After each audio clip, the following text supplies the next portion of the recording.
This is weakening your brain, and most people have no idea it's happening. It doesn't look dangerous. It doesn't feel harmful. In fact, it feels normal. That's why it works so well.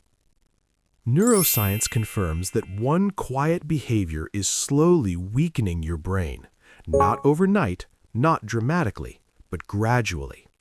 The behavior is constant mental distraction, switching tasks nonstop, checking your phone every few minutes, never letting your brain stay with one thought.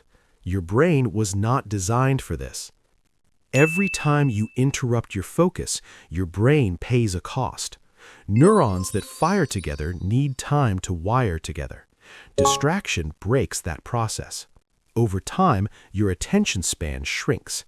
Thinking deeply feels uncomfortable. Reading feels exhausting. Silence feels unbearable.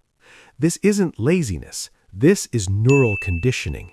Your brain learns to crave stimulation instead of clarity. Dopamine spikes replace real thinking, and slowly your cognitive strength declines. Memory weakens. Focus breaks easily. Decisions feel harder than they should. The scary part is you don't notice it happening. You just feel more tired, more foggy, more stuck. Neuroscience shows that deep focus strengthens neural networks, but shallow attention weakens them. Your brain becomes reactive instead of intentional. You don't choose your thoughts anymore. They choose you. This is why everything feels harder than before. Your brain isn't broken, it's overstimulated, and anything overstimulated eventually becomes weaker.